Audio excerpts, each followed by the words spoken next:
SIR এর নামে অগণতান্ত্রিক তাণ্ডব, মুখ্য নির্বাচন কমিশনারকে চিঠি মুখ্যমন্ত্রীর। ভোটার তালিকা সংশোধন নিয়ে উদ্বেগ জানিয়ে চিঠি দিয়ে আর কি চিঠিতে উল্লেখ, এ বিষয়ে আরো বিস্তারিত জানতে চাইবো। আবির রয়েছে টেলিফোন লাইনে। আবির, কি উল্লেখ করা হলো চিঠিতে? দেখো, এরপর জ্ঞানেশ কুমারকে মমতা বন্দ্যোপাধ্যায়ের তরফ থেকে একটি চিঠি পাঠানো হয়েছে। সে চিঠির তারিখ ৩রা জানুয়ারি, অর্থাৎ গতকাল পাঠানো হয়েছে। চিঠিতে একাধিক বিষয় মুখ্যমন্ত্রী তিনি উল্লেখ করেছেন। মূল যে বিষয় সেটা হচ্ছে যে অপরিকল্পিত এবং স্বেচ্ছাচারী একটা আচরণ চলছে এসআইআর, এবং অবিলম্বে এটি বন্ধ করে ত্রুটি সংশোধন করতে হবে, নচেত এর পরিণতি হবে হচ্ছে ভয়াবহ এবং ব্যাপকভাবে ভোটারদের বঞ্চনা এবং গণতন্ত্রের মূল কাঠামোর উপর সরাসরি আঘাত করা হচ্ছে বলে এই চিঠির প্রশ্নে উল্লেখ করা হয়েছে। তিনি উল্লেখ করেছেন যে বিহারে যেখানে ফ্যামিলি রেজিস্টারকে পরিচয়পত্র হিসাবে মান্যতা দেওয়া হয়েছিল, পশ্চিমবঙ্গে হঠাৎ করে সেটাকে বাতিল করে দেওয়া হয়েছে এবং বাতিলটা কোথায় জানতে পারা যাচ্ছে? হোয়াটসঅ্যাপ মেসেজে জানতে পারা যাচ্ছে। একইভাবে রাজ্য সরকারের যে জারি করা ডোমিসাইল বা পার্মানেন্ট রেসিডেন্ট সার্টিফিকেট, তাকেও অগ্রাহ্য করা হচ্ছে বলে তিনি অভিযোগ করেছেন। দ্বিতীয়ত তিনি যেটা উল্লেখ করেছেন যে বিএলএদের প্রসঙ্গের কথা, যে বিএলএরা তো কাজ করছিল, তারা ভোট এনুমারেশন ফর্ম দেওয়ার সময় ছিল। এক্ষেত্রে যখন হিয়ারিং এর সময় ডেকে আনা হচ্ছে, তখন কেন বিএলএরা সেখানে থাকতে পারছেন না? তারা তো বলছেন না যে শুধুমাত্র তাদের একজন এই প্রতিনিধি হিসাবে থাকবেন, সমস্ত রাজনৈতিক দলের প্রতিনিধিরাই বিএলএ যারা রয়েছেন তারা সেখানে তারা রাখতে পারেন। এছাড়া হচ্ছে তিনি যেটা উল্লেখ করেছেন যে ব্যাকএন্ড থেকে তথ্য প্রযুক্তির অপব্যবহার করে ব্যাকএন্ড থেকে ভোটার তালিকা থেকে নাম মুছে ফেলা হচ্ছে এবং সেখানে সংশ্লিষ্ট যারা ইলেকটোরাল রেজিস্ট্রেশন অফিসার রয়েছে তাদের কোনো অনুমোদনই নেওয়া হচ্ছে না। এছাড়া শুনানির নামে ভোটারদেরকে হয়রানি করা হচ্ছে, বহু ভোটারকে কেন শুনানিতে ডাকা হচ্ছে সেটাই তো তাদেরকে জানানো হচ্ছে না এবং অনেককে 20 থেকে 25 কিলোমিটার দূরে হাজিরা দিতে বাধ্য করা হচ্ছে, যেখানে বৃদ্ধ, অসুস্থ এবং প্রচুর সাধারণ মানুষ রয়েছে এবং তারা যে নথি জমা দিচ্ছেন তার জন্য কোনো রসিদ বা প্রমাণও দেওয়া হচ্ছে না। তো এই ধরনেরই একাধিক ইস্যু এই চিঠিতে তিনি উল্লেখ করেছেন। 4 পাতার চিঠি জ্ঞানেশ কুমারকে পাঠিয়েছেন মুখ্যমন্ত্রী মমতা বন্দ্যোপাধ্যায়। বেশ। এসআইআর আতঙ্কে মৃত্যুর অভিযোগ সংখ্যাটা দিন দিনই বাড়ছে। তৃণমূল বলছে অমানবিক কমিশন, আর এরই মধ্যে শুভেন্দু অধিকারীর নয়া ব্যাখ্যা, যা নিয়ে হাওয়া গরম। রাজনৈতিক হাইংলার দল এবার করছে এসআইআর। এত মানুষের মৃত্যু, এখনো পর্যন্ত 58 থেকে 60 জন মানুষ মারা গেছে। প্রথমে এসআইআর আতঙ্কে মৃত্যুর অভিযোগ, তারপর এসআইআর শুনানির আতঙ্কে মৃত্যুর অভিযোগ। এই সংখ্যাটা দিন দিন বাড়ছে বলেই দাবি। এই নিয়ে রাজ্য রাজনীতি তোলপাড়, সুর চড়াচ্ছে তৃণমূল। তাদের দাবি, এত মৃত্যুর পরেও কমিশন অমানবিক। এই প্রেক্ষাপটে নতুন ব্যাখ্যা বিরোধী দলনেতা শুভেন্দু অধিকারী। গোটা এসআইআর প্রসেসের মধ্যে কোনো কারণে কেউ মারা যাবেন না এরকম তো হতে পারে না। জন্ম মৃত্যু তো একটা সার্কেল, প্রতিদিনই ঘটে, প্রতি ঘন্টাতেই ঘটে। অর্থাৎ সব জায়গায় রাজনীতি খোঁজার কোনো দরকার নেই।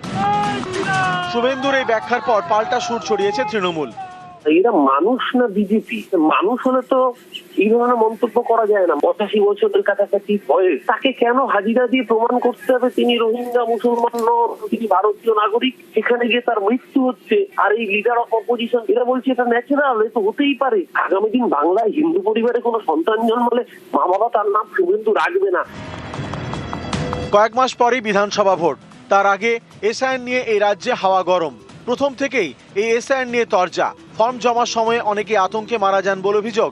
এবার শুনানির সময়েও বারবার আতঙ্কে মৃত্যুর অভিযোগ উঠছে। এই নিয়ে তরজাও তুঙ্গে। এরই মাঝে মৃত্যু নিয়ে শুভেন্দুর নয়া ব্যাখ্যা, যা ঘিরে নতুন করে হাওয়া গরম। নিউজ 18 বাংলা।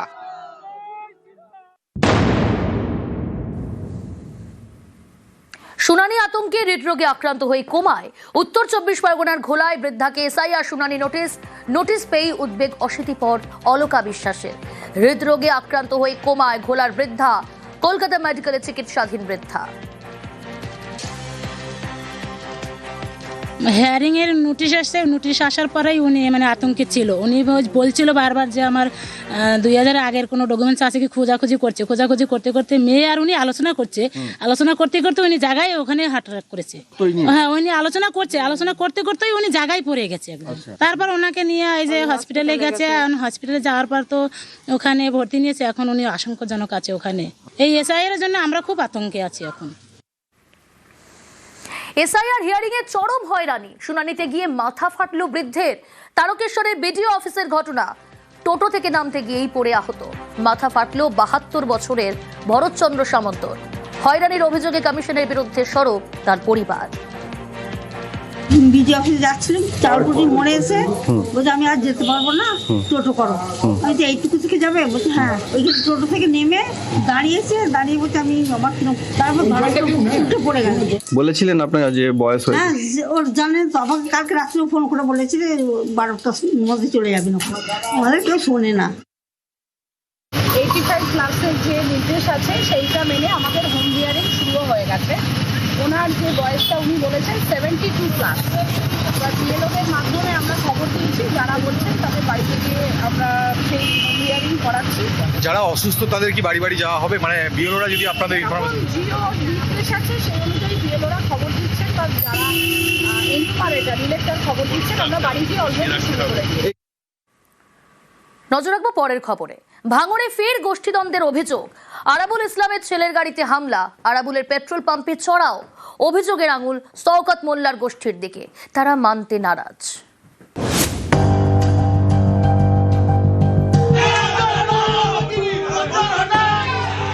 কখনো গাড়িতে হামলা, কখনো পেট্রোল পাম্পে চড়াও। ফের গরম ভাঙড়। দক্ষিণ 24 পরগনার ভাঙড়। এখানে তৃণমূলের পর্যবেক্ষক শওকত মোল্লা, আর দক্ষিণ 24 পরগনায় তৃণমূলের জেলা সভাপতি শুভাশিস চক্রবর্তী।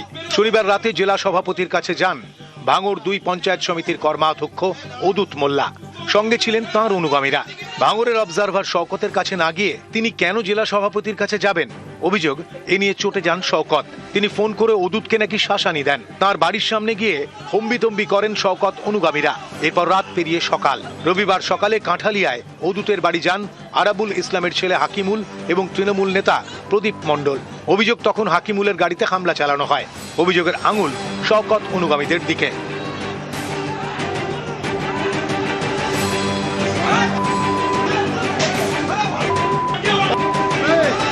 হাকিমুলরা ফেরেন আরাবুলের পেট্রোল পাম্পে, সেখানে আরেক প্রস্থ মারধর। আহত হন আরাবুল ঘনিষ্ঠ তৃণমূল নেতা প্রদীপ মণ্ডল। শুভাশিস চক্রবর্তীর বাড়িতে কালকে গিয়েছে আমাদের জেলার প্রেসিডেন্ট। শওকত মোল্লা বলল, কেন গিয়েছিস তুই বল? আমার ওপরে কেউ যেতে পারবে না, আমি যেটা করব সেটা, আমি এখানকার শাহিংসা, আমি এখানকার বাদশাহ, আমি যা করব তাই, শুভাশিস চক্রবর্তী কেউ নয়। শওকত মোল্লা ফোন করে কিছু ছেলেপিলের পাঠিয়ে অদূতের বাড়িতে হামলা করা। ইতিমধ্যে হাকিমুল যথারীতি সকালে যায়, হাকিমুলের উপরে অ্যাটাক করে। উপর নেতৃত্বকে আমরা ইতিমধ্যে সবাইকে জানিয়েছি। ভাঙড় তৃণমূল কংগ্রেস ঐক্যবদ্ধ, ভাঙড় তৃণমূল কংগ্রেস আগামী দিনে জিতবে। কোনো গোষ্ঠীদ্বন্দ্ব নেই, দলের কর্মীরা সব ঠিক আছে, কোনো গোষ্ঠীদ্বন্দ্ব বলে কিছু নেই। আপনার অনুগামীদের বিরুদ্ধে হামলার অভিযোগ, সেটা নিয়ে কি বললেন দাদা? মিথ্যা কথা বলে অনেকদিন।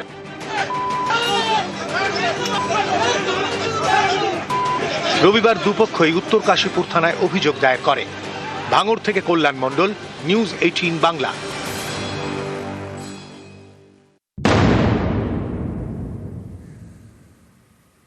নন্দীগ্রামের সমবায় ভোটের রেজাল্টের পরে উত্তেজনা পরিস্থিতি। নন্দীগ্রামের গাংরা সমবায় ভোটে জয়ী বিজেপি।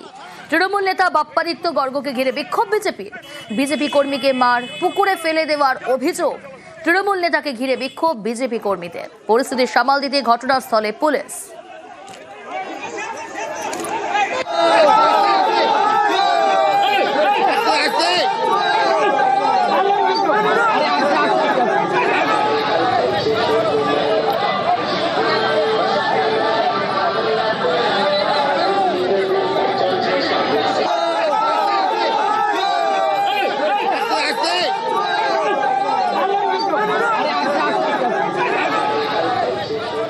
বিজেপি আশ্রিত দুষ্কৃতীরা অতর্কিতভাবে আমার উপরে হামলা করে। ওদের উদ্দেশ্য যে অত্যন্ত খারাপ ছিল তার প্রমাণ হচ্ছে আমার লেফট সাইডে দুটো ঘুষি মেরে হচ্ছে কিক করে এবং আমাকে শারীরিকভাবে হেনস্থা করে, আর চল ঘুষি হচ্ছে কিট তো চলতেই থাকে। যারা মেরেছিল তাদেরকে আপনি চিনতে পেরেছেন?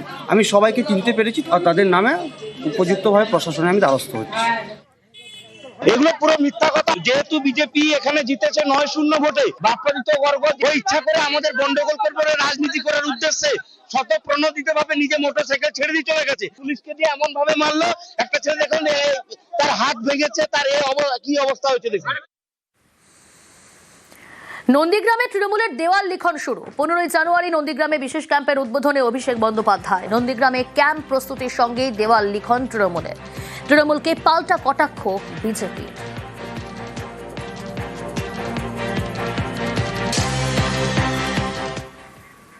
2026 নির্বাচনে বিধানসভায় বিপুল ভোটে জয় করুন, জয় করুন।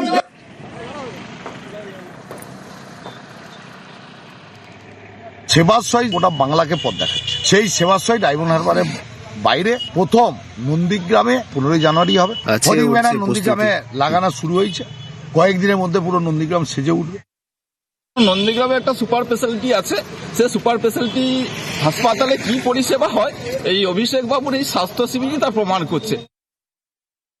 নন্দীগ্রামের ট্যাবলো তরজা, উন্নয়নের পাঁচালিতে কাজের খতিয়ান তৃণমূলের। পাল্টা গানের ট্যাবলোয় প্রচারে বিজেপিও।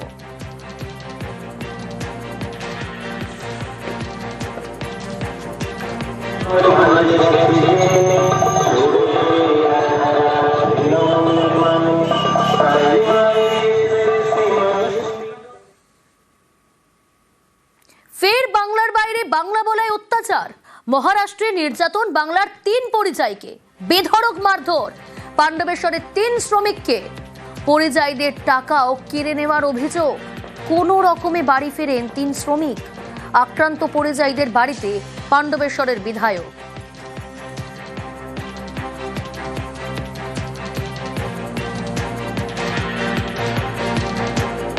প্রথমে আমরা বাসে উঠি, হিন্দি বলেছি, টিকিট দিয়েছে। তারপর আমরা আমাদের বাংলাতে নিজেদের মধ্যে কথা বলালি করছি, তখন বলছি না এরা বাংলাদেশ। তো আমাদের জিজ্ঞেস করছি তুমি লোক কাহা খারে, আমরা ওয়েস্ট বেঙ্গল কা খারে। তখন নাই তুমি লোক বাংলাদেশে, বলো তারও চলো। 5টা যেমনি নেমেছি তেনা জোর জবরদস্তি গাড়ির মধ্যে উঠাই, ওখানে লোকাল ছেলে যায়। ওঠার পর এক জায়গায় নিয়ে যায়, সেখানে বলছে ভোটার আইডি বের কর। আমার বের করছি তোর তো বাংলাদেশ। আমার না, আমার ওয়েস্ট বেঙ্গল। বলছি না তোর বাংলাদেশ। আমার তারপরে গেল গরম চা আমাদের মাথার উপর ঢেলে দেয়, মাছ ধরে লাত ঘুষি পিঠে চারিদিকে মারে। যত টাকা পয়সা ছিল আমাদের কাছে সেগুলো কেড়ে নিয়েছে, আর লাত ঘুষি সব মেরেছে আমাদেরকে। আমরা বললাম যে না ওয়েস্ট বেঙ্গল। বলছি না ওয়েস্ট বেঙ্গল না, তোরা বাংলাদেশি। আরো ছিল, আরো স্টেটের ছেলে ছিল, মানে মুর্শিদাবাদের ছেলে ছিল, তাদের উপর অত্যাচার অনেক। বাঙালিরা মহারাষ্ট্রে অত্যাচারিত হয়, প্রাণ সংশয় হয়, কিন্তু কেন এই বিজেপি যে নির্মম অত্যাচার, এই মানুষ কিন্তু ওদিকে ক্ষমা করবে না। এবং প্রকাশ্যে দিনের বেলায় বাংলা বললে তারা বাংলাদেশি। এই যে আবহ তৈরি হয়েছে, এটার জন্য দায়ী এই সেন্ট্রাল গভর্নমেন্ট। এদিকে যেতে না বাইরে, ওদিকে আমরা 7 দিনের মধ্যে এখানে কোথাও জয়েন করিয়ে দেবো। হুঁশিয়ারি দিয়ে বলতে চাই যে এরকম কিন্তু যদি হয় না, তাহলে ডবল ইঞ্জিন কিন্তু ইঞ্জিন শূন্য হয়ে যাবে।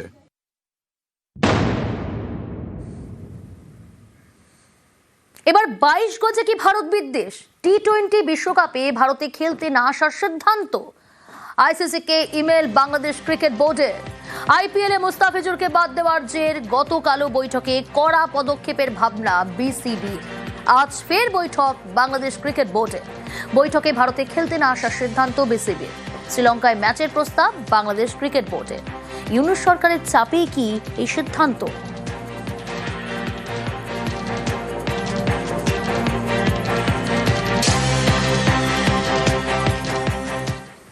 22 গজে ভারত বিদ্বেষ বাংলাদেশে। টি20 বিশ্বকাপে ভারতে খেলতে না আসার সিদ্ধান্ত পদ্মাপাড়ের টিমের। গতকাল থেকেই চাপ বাড়াচ্ছিলেন। আজ বাংলাদেশ ক্রিকেট বোর্ডের সমর্থনে পোস্ট করেছেন বাংলাদেশের ক্রীড়া উপদেষ্টা আসিফ নজরুল।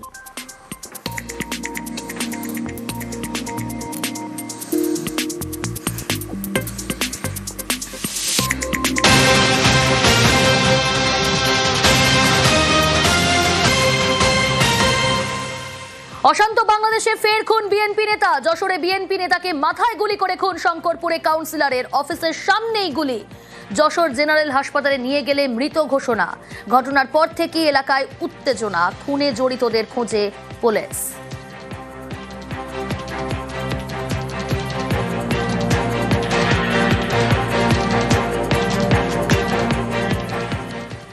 আসি পরের খবরে। হিন্দু ভোটে শান বিজেপির। কমিশন সক্রিয় থাকলে নির্ভয়ে হিন্দুদের ভোট। হিন্দুরা নির্ভয়ে ভোট দিতে পারবেন বলে মন্তব্য শুভেন্দু অধিকারী। বিগত দিনে আমাদের ভরসা ছিল না, আরিজাপ্তাব ছিল। আমাদের এখন কিছুটা হলেও ভরসা এসেছে। এসআইআর এ ইলেকশন কমিশন যেভাবে দৃঢ়চেতা ভূমিকা নিচ্ছে, নির্বাচনে যদি এইরকম ভূমিকা নেন, পশ্চিমবাংলার হিন্দুরা অন্তত নির্ভয়ে ভোট দিতে পারে। এসআইআর এ যাদের নাম বাদ দিয়েছে তারা কি হিন্দু নন? বিজেপি ধর্মের রাজনীতি করছে, পাল্টা তো অরূপ চক্রবর্তী।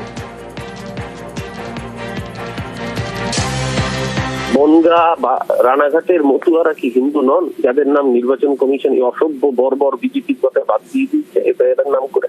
আজকে কি ক্ষিতীশ মজুমদার বীরভূমের, তিনি হিন্দু নন যিনি মারা গেলেন এসআইআর এর আতঙ্কে? আসলে বিজেপি থাকলে হিন্দু মুসলমান সকলের জন্য বিপদ। আমরা চাই হিন্দু মুসলমান শিখ খ্রিস্টান ভারতের সব ধর্মের সব মতের মানুষ তারা নির্ভয়ে ভোট দিক। নির্বাচন কমিশন হিন্দু মুসলমানের বিভেদ করার কাজটা নির্বাচন কমিশনের কাজ না। শুভেন্দু অধিকারীর কাজ হিন্দু মুসলমানের বিভাজন করা। এই জন্য শুভেন্দু অধিকারীর দলকে বাংলার মানুষ বারবার প্রত্যাখ্যান করে এসেছে। লক্ষ্মীর ভান্ডার প্রাপকদের ঘরে বন্দি রাখার নিদান। সোশ্যাল মিডিয়ায় বিজেপি নেতার বক্তব্য পোস্ট অভিষেক বন্দ্যোপাধ্যায়। দাসপুরে বিজেপি নেতার নিদানে তোপ অভিষেকে। কি বললেন বিজেপি নেতা, তার কি মন্তব্য শুনুন। এখনো লক্ষ্মীর ভান্ডার পাওয়া মায়েরা আছেন যারা জোড়াফুলে ভোট দিতে যাবেন।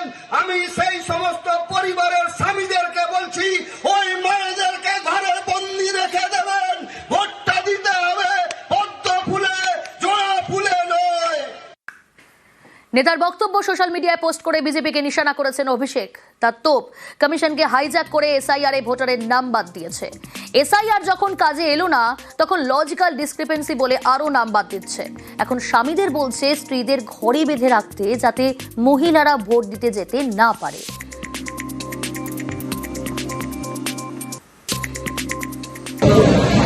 ভেবে দেখুন কি বিশাল এক নিদান দিলেন বিজেপি নেতা। আগে বলেছিলেন বিজেপির নেতৃত্ব লক্ষ্মীর ভান্ডার নেবেন না, এখন বলছেন নিলে বন্দি করে রাখুন স্ত্রীকে ঘরে। এরা মহিলা বিরোধী। বারবার আমরা বলে থাকি ঘৃণ্য এরা। মুখে বড় বড় কথা বলে মহিলাদের নিয়ে, আর তাদের নেতৃত্বর মুখে এই ধরনের কথা। যাদের ভান্ডার আজকে অর্থনীতিকে চাঙ্গা রেখেছে, সেই লক্ষ্মীরা এর জবাব দেবে। এই মহিলা বিরোধীদের গণতন্ত্রের মধ্য দিয়ে জবাব দেবার জন্য বাংলার মেয়েরা তৈরি হয়ে আছে।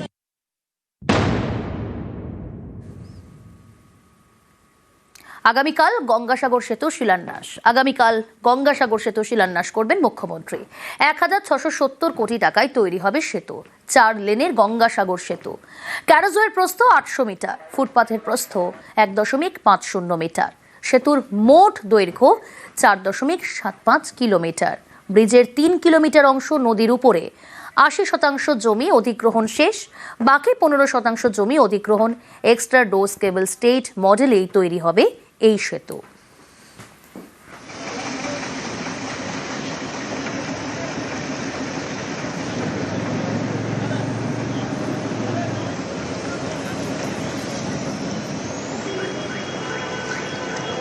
আগামীকাল গঙ্গাসাগর সেতু শিলান্যাস করবেন মুখ্যমন্ত্রী। ১,৬৭০ কোটি টাকায় তৈরি হবে সেতু। 4 লেনের গঙ্গাসাগর সেতু।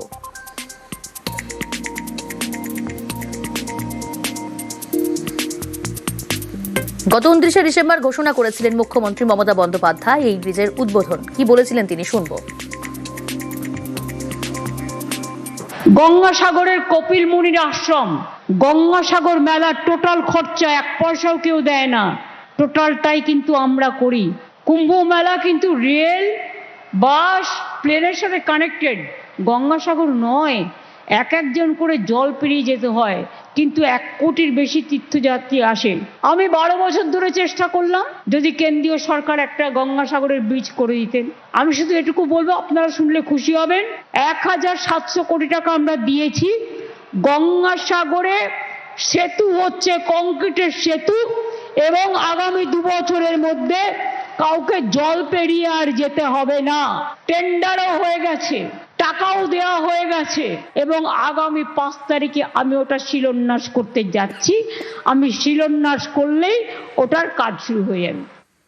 সব তীর্থ বারবার, গঙ্গাসাগর একবার। কাল গঙ্গাসাগর সেতু শিলান্যাস করবেন মুখ্যমন্ত্রী। সেখানে সাজো সাজো রং সেজে উঠেছে কপিল মুনির আশ্রম।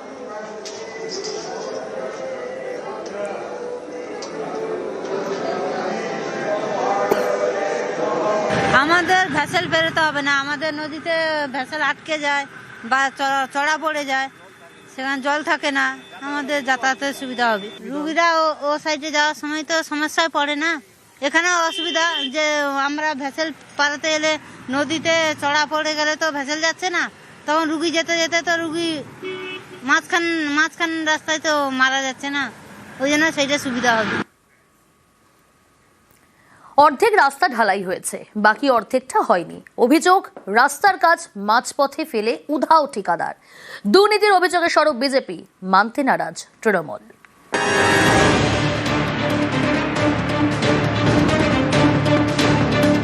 হাফ রাস্তা ঢালাই হবে, হাফ হবে না, টাকা নেই, ওই টাকাই বেরিয়েছে। কিন্তু আমার দিকে প্রথম থেকে বলে এসছে পুরোটা রাস্তাটা পুরোটাই হচ্ছে বেরিয়ে গেছে। আমরা চাই আমাদের এই রাস্তাটা যেমন হয়। আমাদের বর্ষাকালে খুবই অসুবিধা, বন্যায় রাস্তা ডুবে যায়, দ্বিতীয়ত বন্যা মরে গেলে কাদা হয়ে যায় এবং বাড়িতে সবই অসুবিধা। আমরা চাইছি এই রাস্তা ঢালাই হয়ে যাবে। পশ্চিম মেদিনীপুরের ঘাটালে তৃণমূল পরিচালিত অজবনগর 2 নম্বর পঞ্চায়েত, এই পঞ্চায়েত এলাকার শিবপুরে তৈরি হচ্ছিল ঢালাই রাস্তা।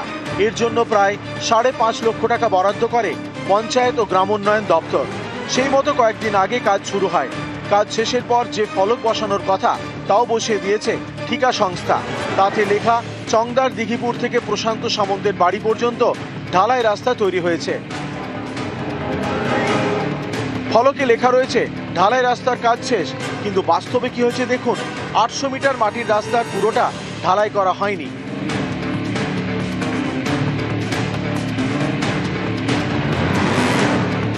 অভিযোগ, মাঝপথে রাস্তার কাজ ফেলে হাওয়া ঠিকাদার।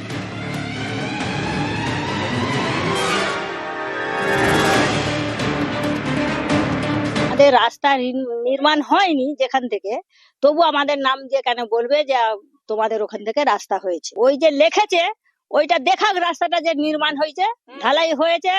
অর্ধেকটা রাস্তা যতটা হওয়ার কথা ছিল তার অর্ধেকটা হয়েছে, অর্ধেকটা তারা চলে গেছে, গাড়ি টাড়ি সব নিয়ে চলে গেল। হাজার লেখা থাকতে পারে, কিন্তু টাকা যেইখানে শেষ সেইখানে হবে কাজ শেষ। গ্রামবাসীরা তো আমাদের কাছে কোনো লিখিত দেয়নি। এই তো গ্রামে আমি 1 সপ্তাহ হলো মিটিং করে এলাম, তারা তো খুশি হয়েছে। একটা রাস্তা যদি 5 লক্ষ টাকার হয়, 2 থেকে 2.5 লক্ষ টাকা ঢালাই করছে, বাকি টাকা আত্মসাৎ করছে। এরকম একাধিক নেতা তৃণমূলে দুর্নীতিগ্রস্ত।